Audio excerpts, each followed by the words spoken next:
Good morning, everyone. And let's begin as usual with a few minutes to settle our minds and generate a positive motivation for joining this session, this class.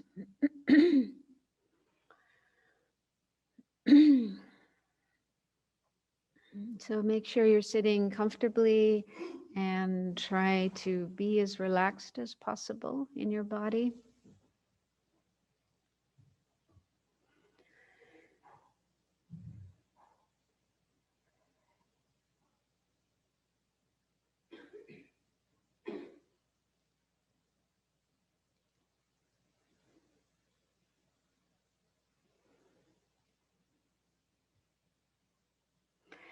And let your mind settle down.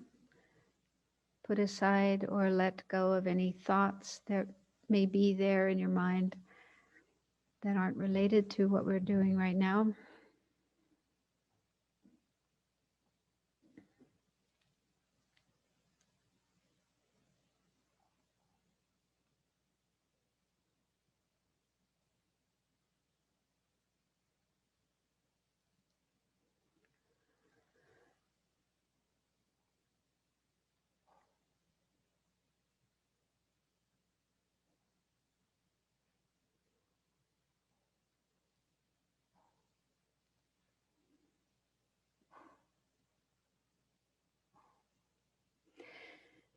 And then let's generate a positive, altruistic motivation for being here and participating in this class.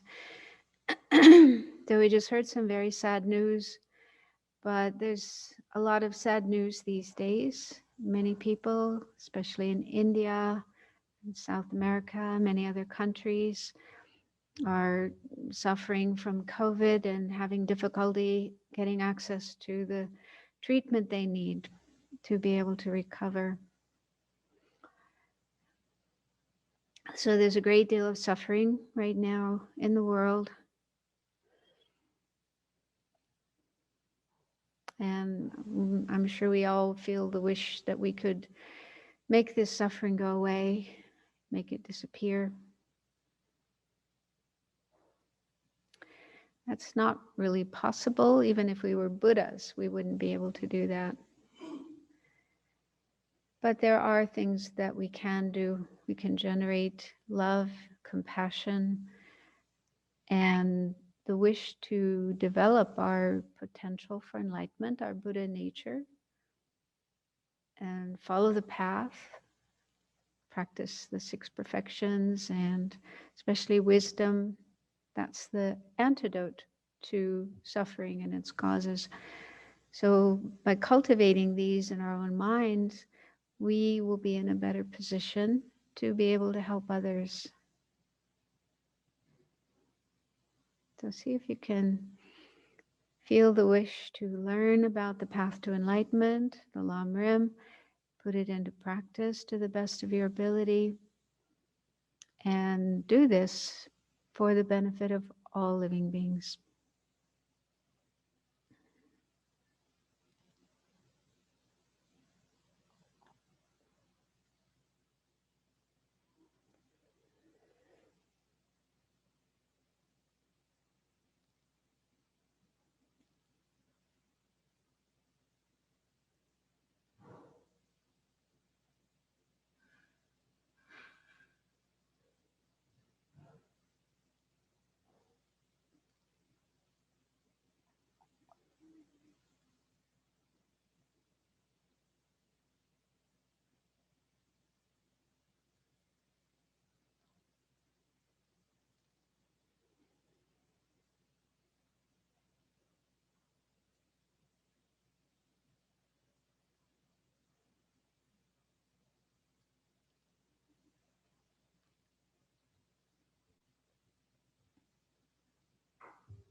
Okay, so let's get started. Venerable Dunderb, if you could put the slides up.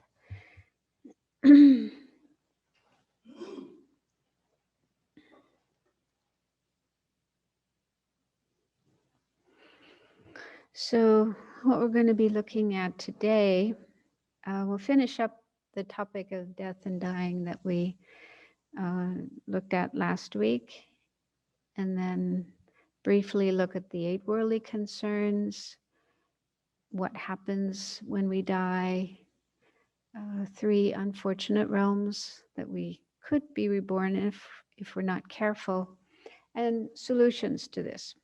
It's not a hopeless situation. Okay, so the next slide. So I personally really like reading the words of the Buddha and great masters of the past about death and dying. So this is one that was spoken by the Buddha, talking about both death and impermanence. So he said, what is born will die. So normally when a child is born, people are very joyful. It's a cause of great celebration. But probably most people don't think that this child is going to die one day. I mean, they don't want to think that. But it is a reality. Death happens because we are born. So whatever person or being is born comes into existence, starts a life, sooner or later that being will die. So this is inevitable, something that happens to all of us, to all who are born. And then he says, what has been gathered will be dispersed. So that makes me think of gatherings of people, for example, a party, a meal with friends, family, a conference, a retreat. So a number of people gather together and spend some time together and probably have a lot of pleasure, a lot of enjoyment, a lot of good feelings, but eventually that ends and everyone disperses and goes back to their homes or wherever. So we can't stay together with others continuously forever. And then the next one, what has been accumulated will be exhausted. I think about going shopping.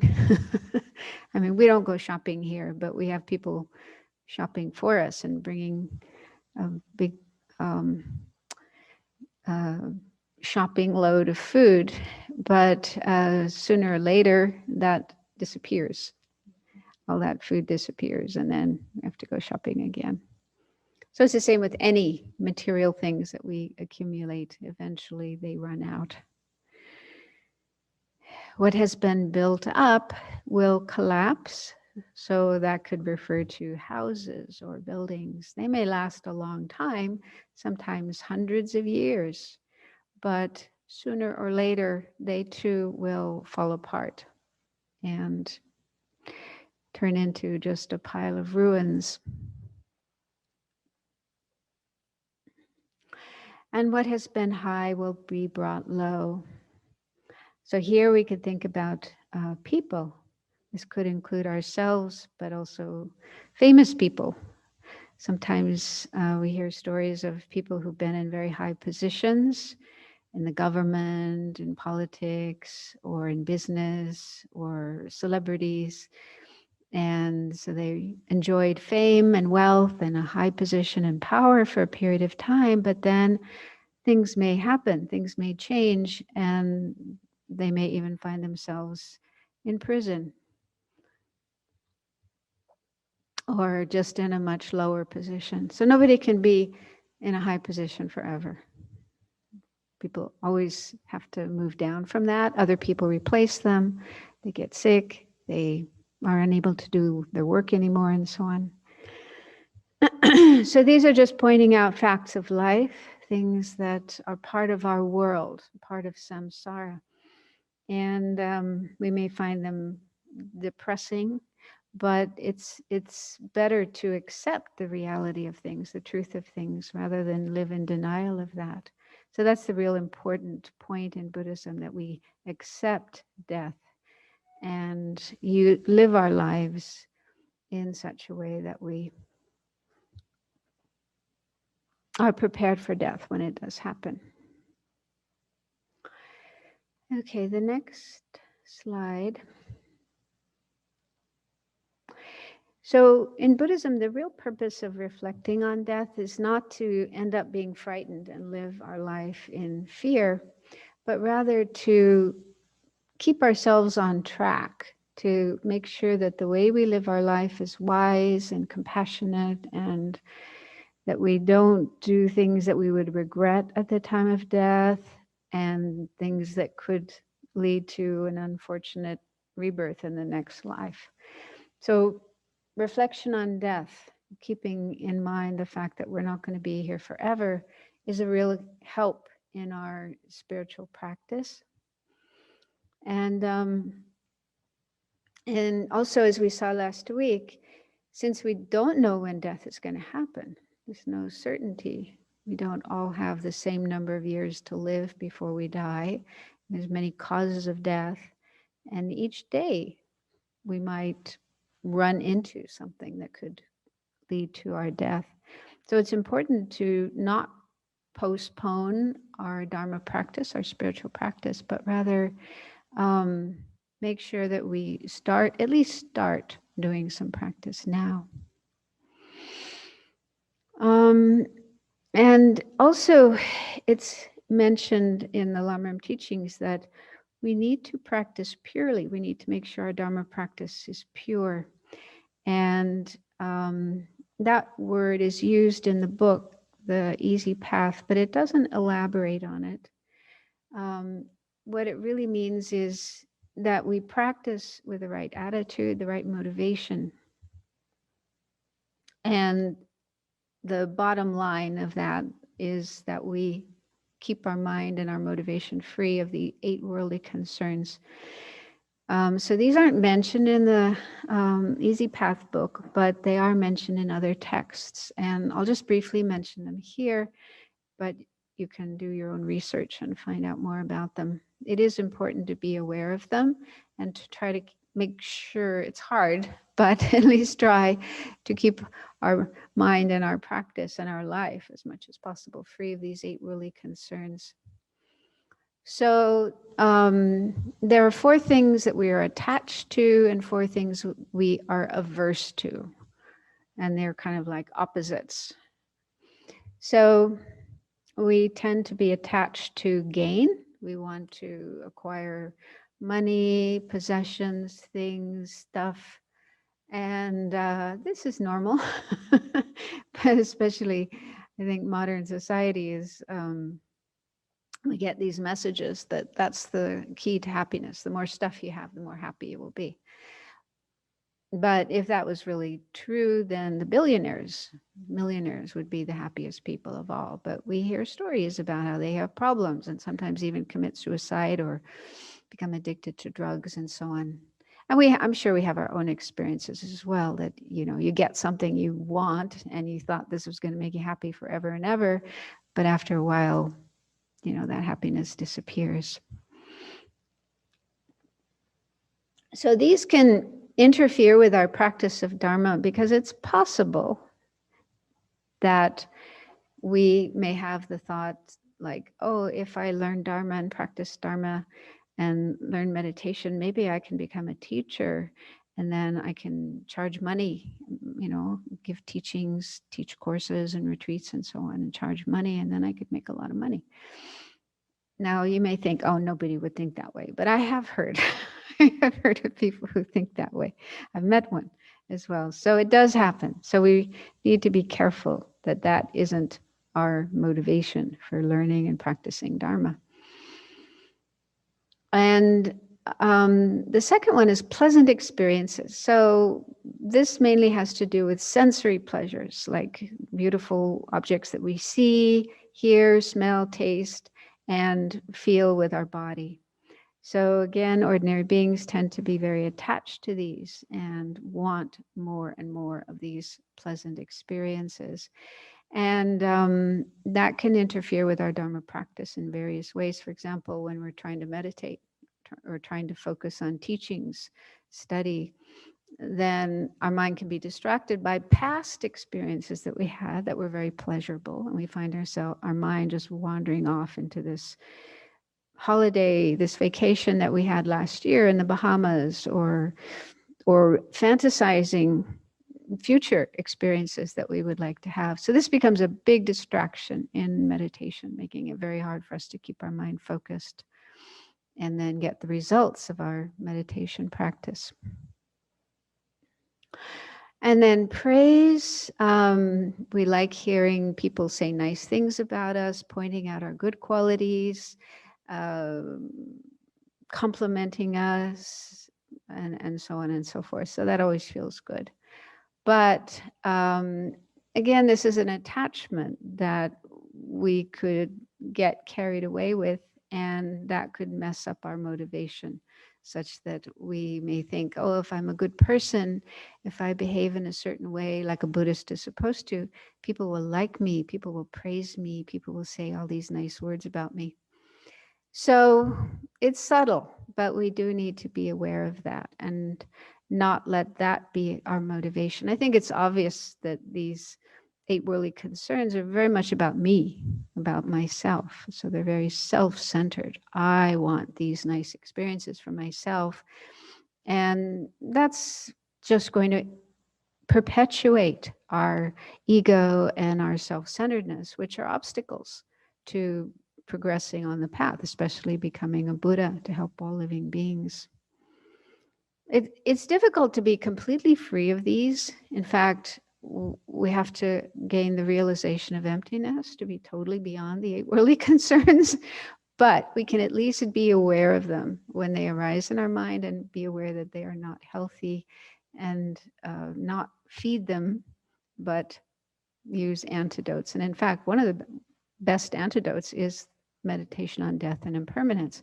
Because if we realize that everything in this life is going to come to an end, and all that I've gained and all the pleasant experiences I've had and so on, and all the nice words that people have said to me, that all gets left behind when I die. So it's not really very important, not worth being attached to and running after. And then the last one on the attached side is reputation. And they say that's actually the hardest one to overcome. We're very, very concerned about what other people think of us. And so much of our behavior is geared around that, wanting to look good, wanting people to like me and think well of me, and so on. And so that's a very deep one and a very sticky one. But again, if we just try to pay attention to that arising in our mind, not let our mind follow it, get carried away by it, and also realize this isn't really important. What people think of us is not the main thing that determines whether we're doing the right thing or not. So we need to use our own assessment of what our thoughts are, what our feelings are, what our motivation is, and not be so concerned if people like us or don't like us or think we're good or not good. So we are the best judge of our mind and our behavior. So we need to be very honest with ourselves. And then on the averse side, so the things that we have aversion to are the opposite of those. So we are averse to loss. We feel unhappy when we lose something or we don't get something that we want. We don't get that gift we hoped somebody would give to us, or we miss out on something that other people got and we didn't get. So this can make us unhappy, but if we ask ourselves, is it really that important, especially in terms of what's really important in life, which is Dharma practice. That's the thing that's going to really benefit us at the time of death and in future lives.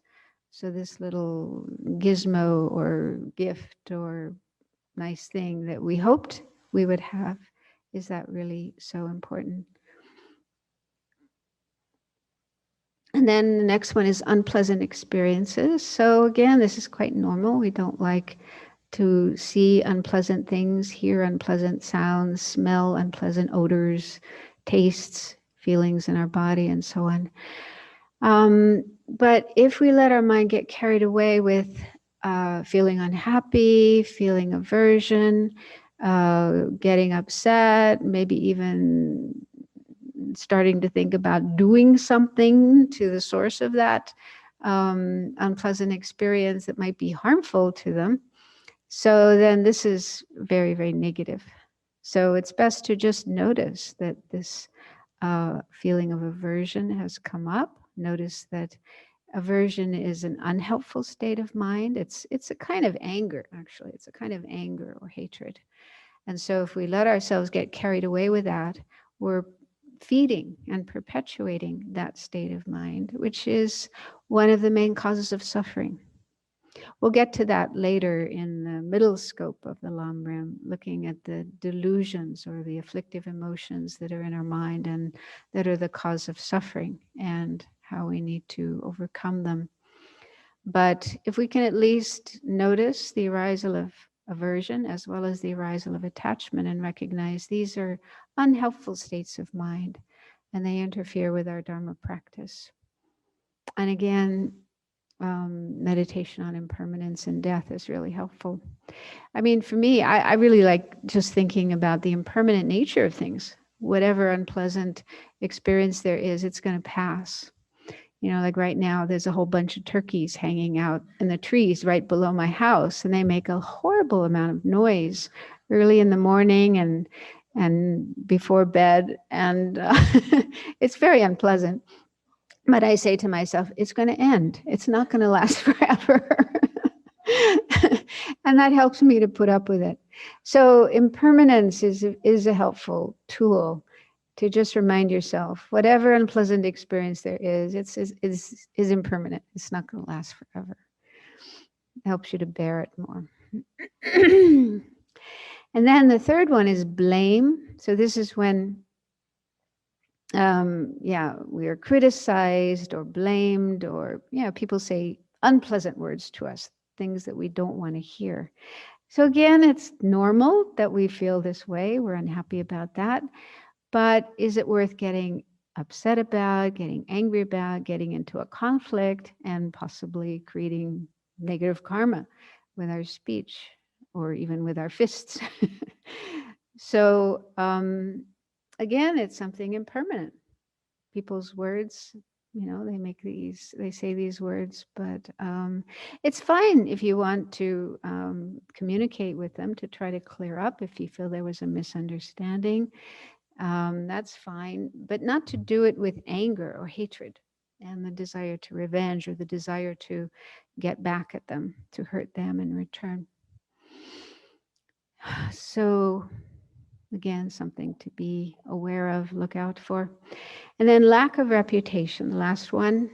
So that's when either we have a bad reputation, people are thinking bad things about us or saying bad things behind our back, or no reputation at all. You're just like a nobody.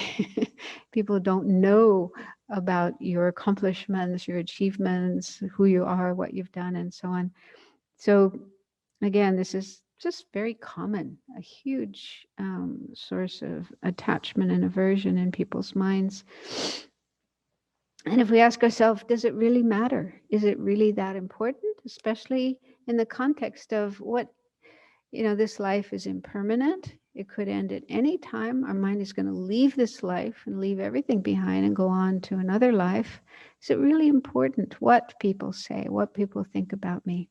And again, that doesn't mean we should just ignore that completely.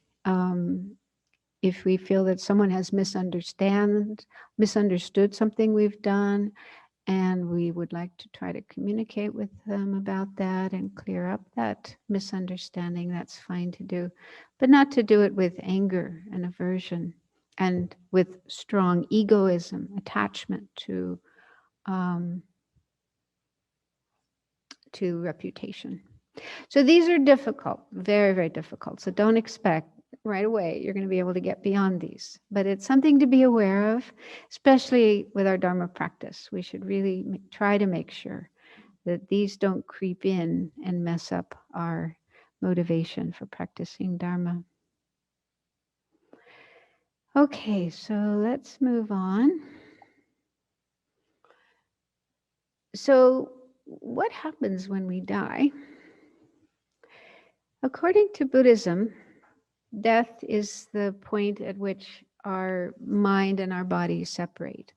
Our mind is a non-physical awareness, that part of us that knows and feels and experiences things.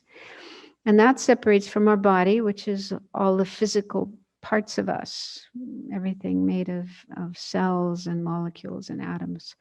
So there's a while we're alive, mind and body are connected and work together and affect each other. But death is the point at which our mind separates from our body. The body will be buried or cremated or whatever.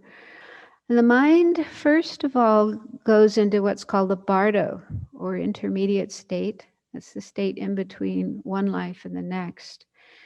And in that state, one has a Bardo body, which is not as, gross physical body like we have. It's more like what we think of as a ghost, a spirit, because they say it can pass through walls and it can fly through space and instantly be wherever you think of, any place you think of.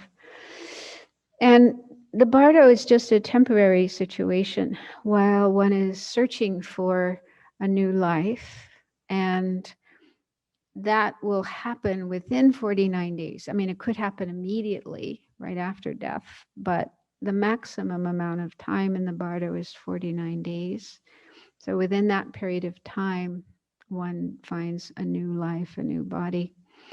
And where we are born, which realm we are born into, isn't a question of choice or control. We don't get to choose our next life, but it's determined by our karma. So whatever karma is dominant in our mind, whether it's virtuous or non-virtuous. But another factor is the state of mind that we have at the time of death. So that's considered very, very important, that we try to have a virtuous state of mind, a positive state of mind when we die, and not a state of mind that's under the control of afflictive emotions like anger or attachment. A lot of people probably die feeling attached to their loved ones and their things and their body, and they don't want to leave. So that's not a good state of mind to have. Much better to be able to let go and have something positive in our mind. We'll look more later at what are examples of that. What positive states of mind, at the very least, some kind of refuge, which is the next topic after looking at the unfortunate realms. Yeah, so we do have the ability to work on our mind while we are alive and learn to bring our mind into a positive state, to make our minds familiar with positive states. And that makes it more likely that we will have a positive state at the time of death. So the way we live, the way we die very much depends on the way we live. So if we can live a life of kindness, gentleness, nonviolence, virtue, helping others, not harming others, and really trying to work on our mind to decrease the afflictive emotions, increase the positive emotions, then that's the best preparation for death, to make sure that we'll be able to have a positive state of mind at that time. And then that will ripen one of our virtuous karmic seeds and enable us to have a fortunate rebirth. But if we fail to do that, then it's possible we could be born in an unfortunate realm. So Buddhism says there's like two possibilities after we die. There's a fortunate rebirth or an unfortunate rebirth. And at this point in the Lam Rim, we look at the three unfortunate realms. And the point is to realize that that is a possibility so that we make sure we don't end up in those realms. So if we go to the next slide. So the topic of the unfortunate realms is probably nobody's favorite topic. It is an unpleasant one, but it does have benefits. And these were mentioned in the book, The Easy Path, page 111. So I thought maybe look at these first before we look at the unfortunate realms.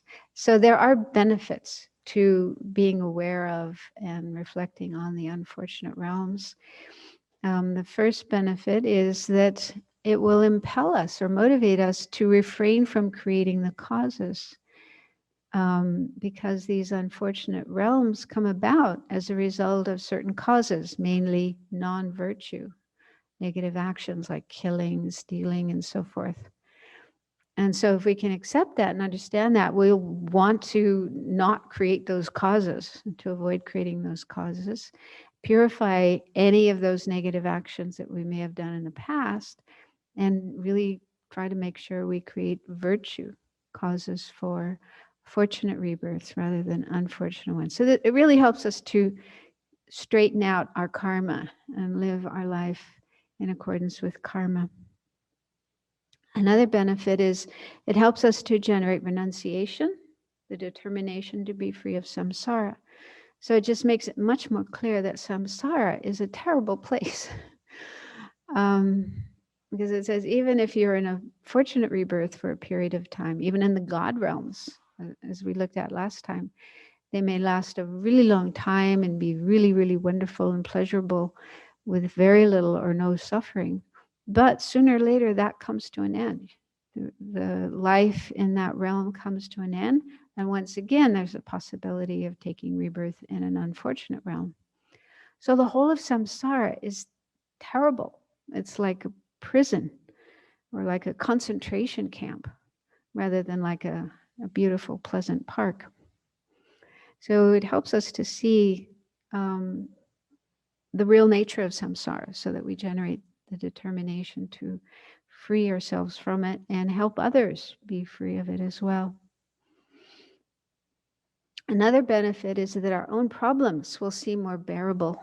So whatever problems we may experience in our life, if we compare those with the unfortunate realms, then we'll be able to see that, yeah, okay, maybe this is bad, but it could be worse. Some beings are experiencing much, much more suffering than we are. So that can help us to avoid exaggerating our problems and getting totally carried away with unhappiness and maybe self-pity. The first retreat that I ever did many years ago was a Vajrasattva retreat. And partway through, I got hepatitis. I was living at Kopan Monastery, and I felt pretty awful for a while. But I didn't want to miss sessions, so I would still go to all the sessions, and I couldn't really meditate very well, but I would just sit there and think, this could be worse. I'd think about the hell realms and, and think, okay, well, I'm lucky that I'm not in a hell realm. I'm fortunate that I'm in the human realm and I know how to practice the Dharma. So that gave me some comfort in the midst of my discomfort. And then finally, the last benefit, this is really important, is that we can have more empathy and compassion for others.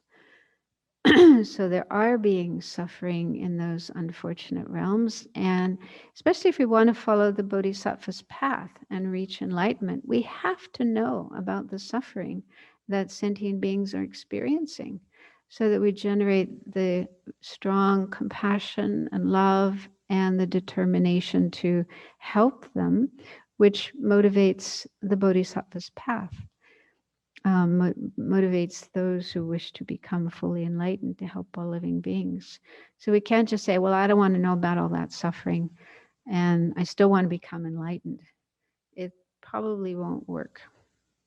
So bodhisattvas think about the suffering of all living beings and generate strong compassion and the determination to help them. So that fuels the bodhisattva path. Okay, so now let's start looking at these. We won't go into detail, partly because of lack of time, but also you can read it elsewhere.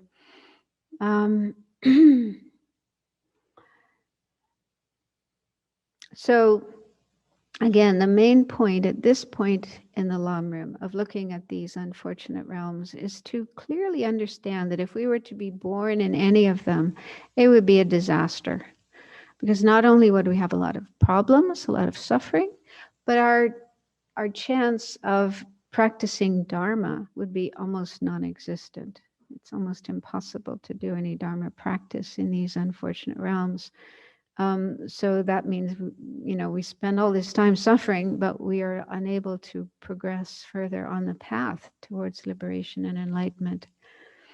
And it's even difficult to create good karma when you're in these realms. Good karma is needed to get out of these realms and get a fortunate rebirth. But we have to keep in mind they are just temporary situations and not eternal ones, like as in some religions. I grew up hearing about hell, but it was forever. Once you go to hell, there's no coming out. You're there forever. And I thought, wow, that's really unfair. But yeah, in Buddhism, these terrible situations are not forever. They are temporary. So I'm going to start with the animal realm because it's easier.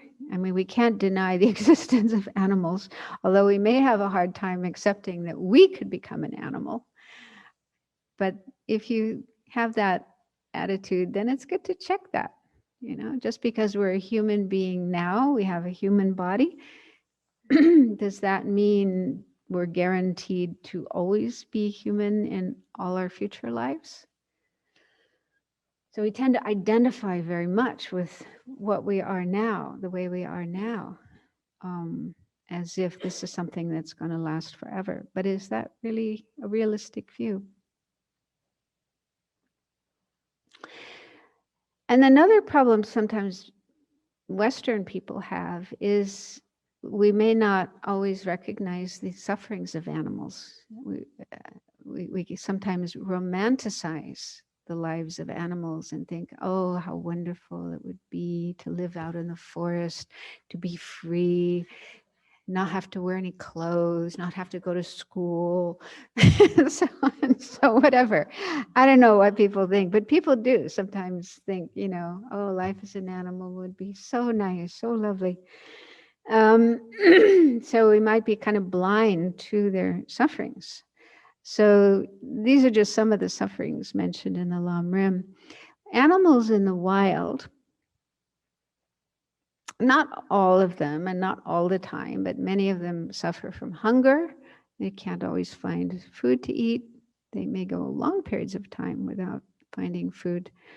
And sometimes thirst as well, if they're in a place where there's a drought going on, like in Africa. Desert areas, they may have difficulty just finding water to drink. And then heat and cold, depending on what's happening in the environment, they may not have much in the way of protection from heat and cold. And probably one of the worst sufferings is getting killed and eaten by other animals, especially, smaller ones are prey for larger animals, and also human beings who are so clever at coming up with different kinds of weapons and traps to catch and kill animals. So they live with a lot of fear, and it's realistic. There's a lot of dangers out there. So we're advised to contemplate these sufferings in order to realize that is not a good place to be born, and also to have compassion for these beings. And then domestic animals, they sometimes have the same sufferings. especially those that are kept for meat or eggs or whatever, you know, cows and chickens and goats and pigs. So human beings often do not treat them very well. And then eventually they're killed, slaughtered for their meat or for their fur. I looked up yesterday, I was just curious how many animals are killed every day.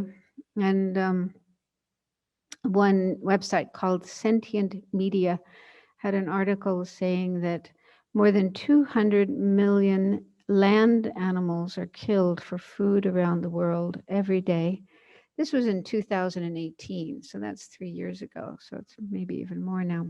So 200 million land animals, and if we add fishes to that, we get closer to 3 billion animals are killed every day.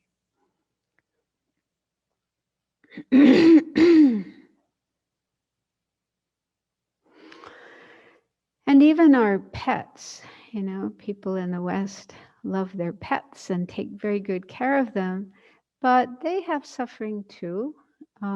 They get sick and sometimes hungry if we forget to feed them.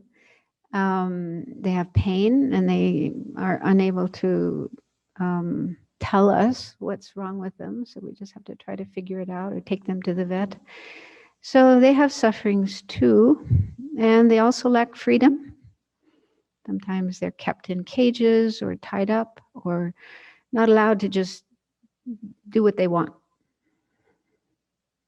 So they may suffer as a result of that. But even the animals with the most comfortable lives, some animals probably live better than some human beings.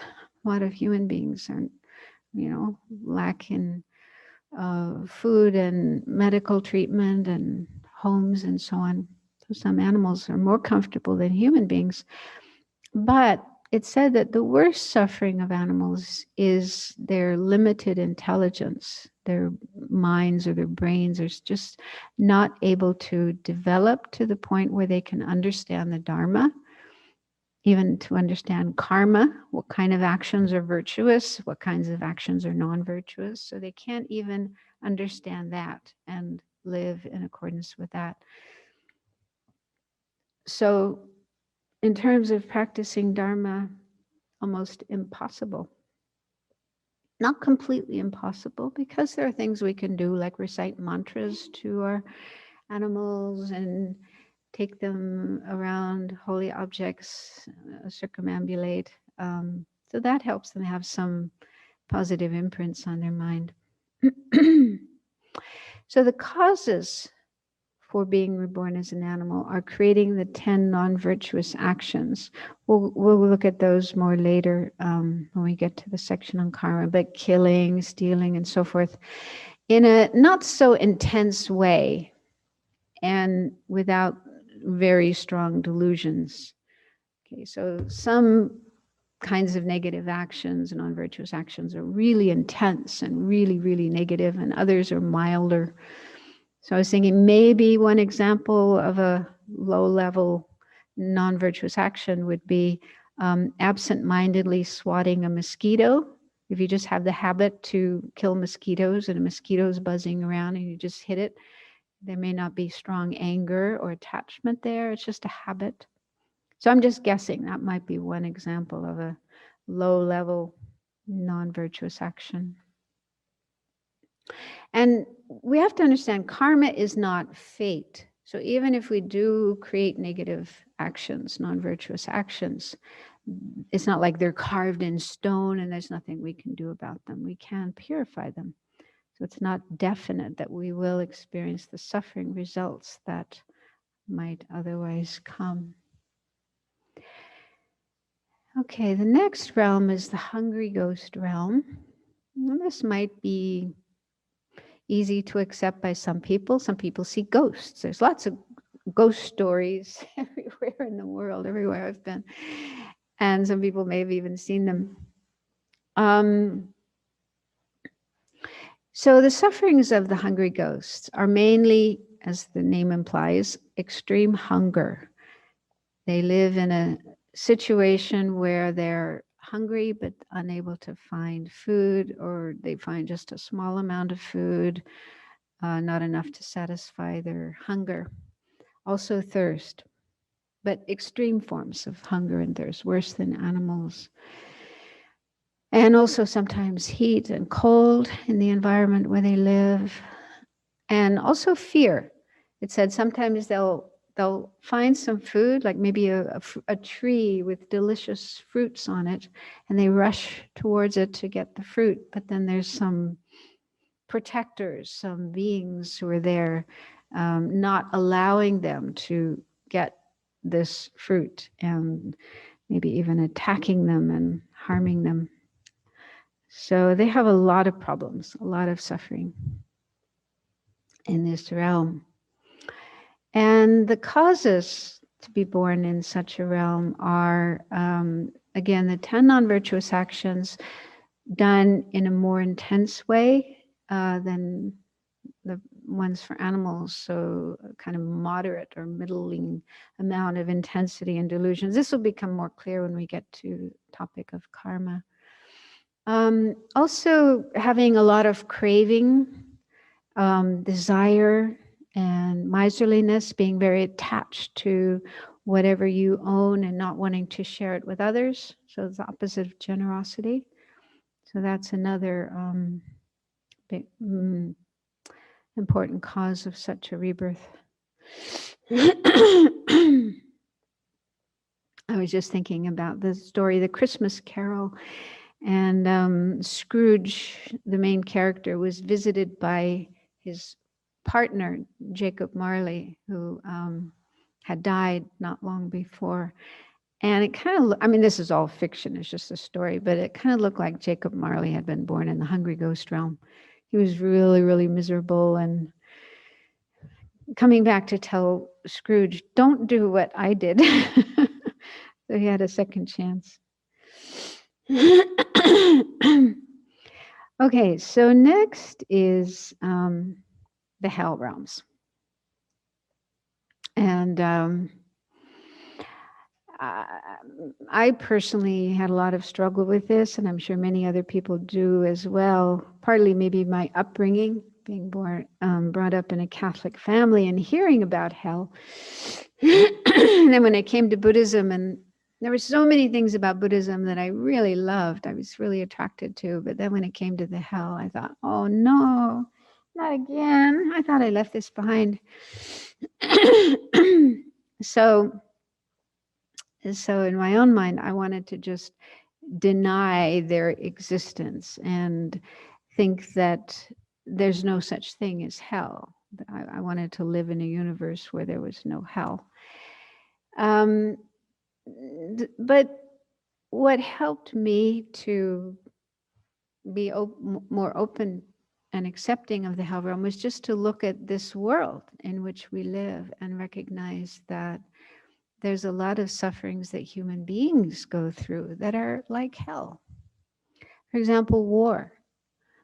I haven't been in the middle of war, but just reading about it, hearing about it, watching movies about it. I mean, being in the middle of a battle, people shooting each other, throwing grenades, dropping bombs, seeing other people getting blown up and body parts flying everywhere, hearing the screams of wounded people. I mean, that's like hell.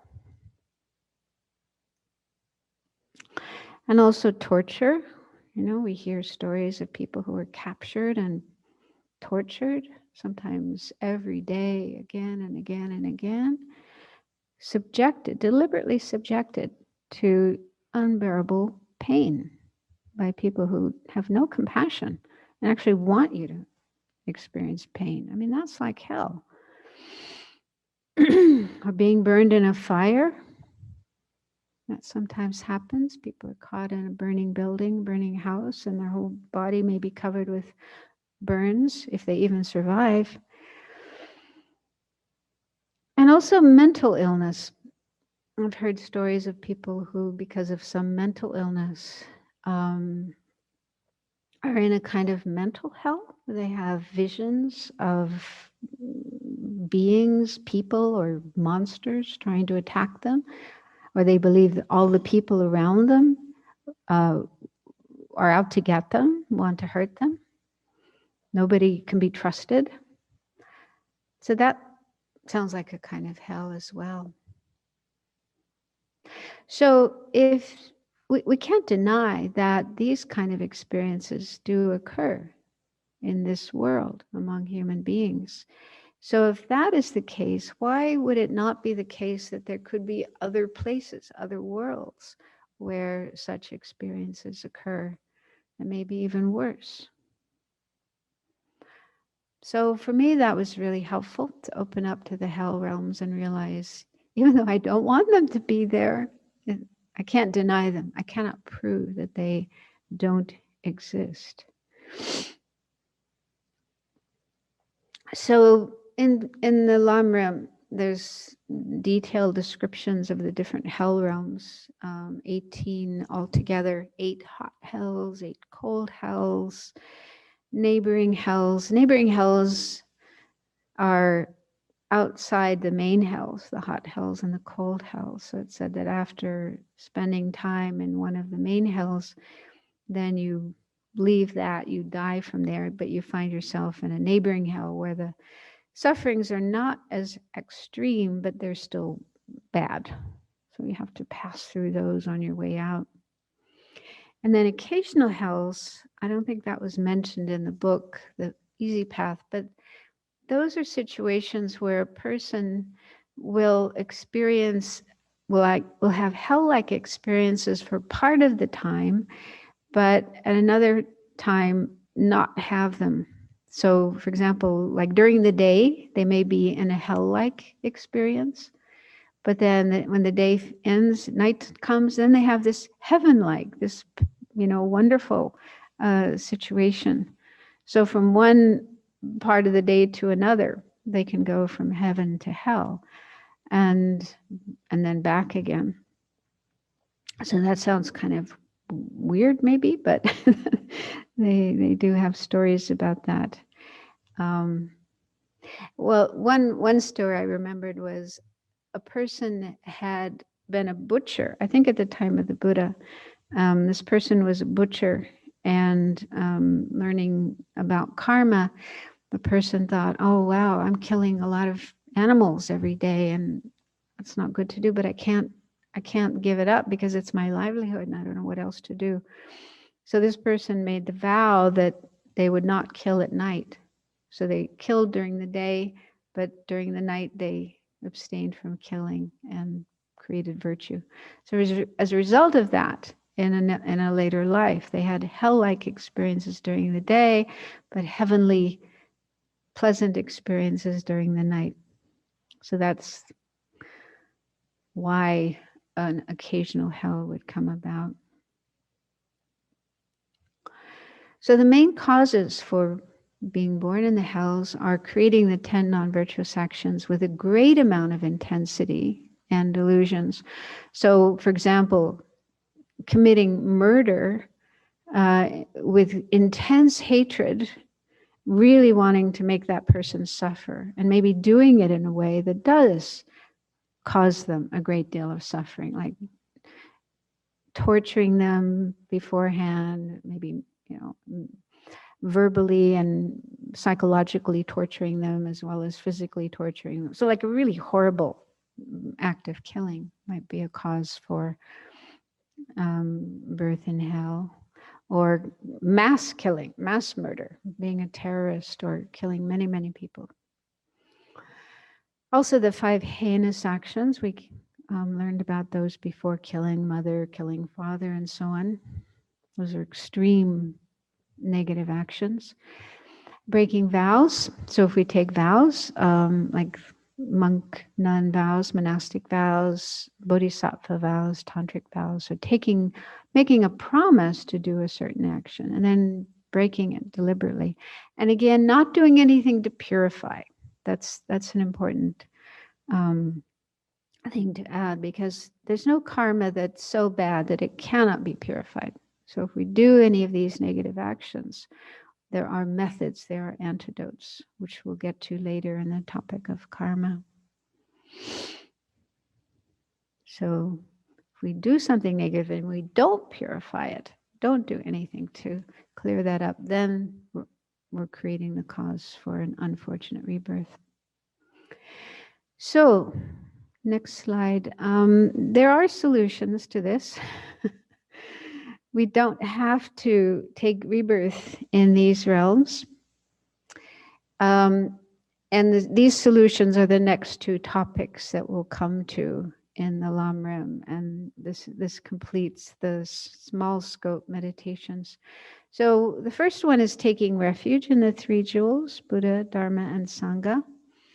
It's said that if we can take refuge at the time of death, then that will protect us. Even if we've created negative karma, we won't be born in an unfortunate rebirth in our next life.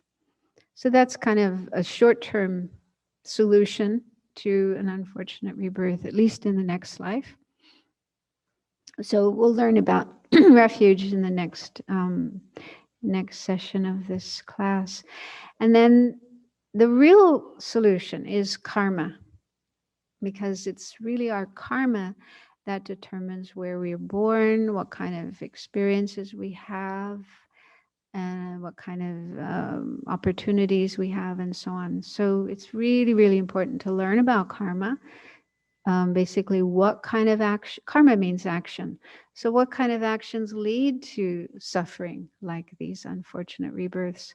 What kind of actions lead to happiness, like what we have now, being born as a human being, having enough to eat, having good conditions, and so on. So once we know that, then we have the chance to refrain from the non-virtuous or negative actions, purify the ones that we do create, and create good karma, virtuous karma. So there is a solution. It's important to know that. It's not like fate. We've created negative karma. We are fated to have an unfortunate rebirth in the next life. Okay, so for next week, I'd like you to read the next part of the book, which is refuge, going for refuge to the three jewels. And do some meditation on these unfortunate realms so that you have a better understanding of the sufferings that the beings there experience, and also really clearly understand how difficult it would be to practice Dharma there. And also during the day, just notice your thoughts when you see animals. We have animals around us, pets, but also birds and fish and insects. So just be aware of the thoughts that you have and try to notice if you do recognize that these beings are experiencing suffering, or if you kind of romanticize their lives and maybe even think such a life is desirable. I once even heard a monk say, oh, it would be nice to be born as a cat and just be able to sleep most of the time. I think he must have been joking. But we have to be careful what we wish for. Just to be really clear that maybe there might be some nice aspects of such a life, but from the point of view of Dharma, spiritual practice, spiritual development, developing our potential to reach enlightenment, that's like going backwards rather than going forwards.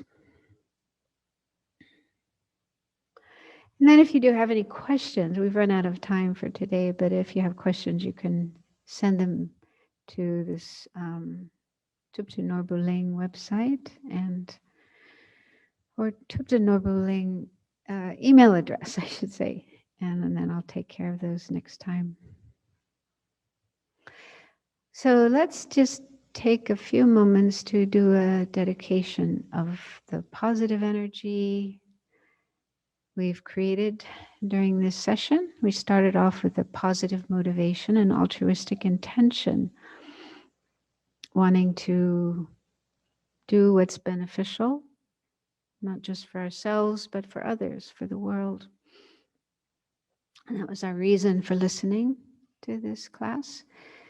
So now let's dedicate the positive energy or merit that we've created to that same goal.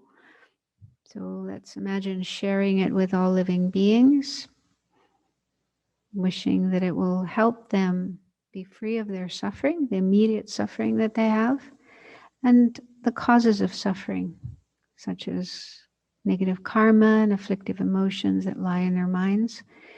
And may they have genuine happiness, both now and in the future, ultimately the highest happiness of full enlightenment.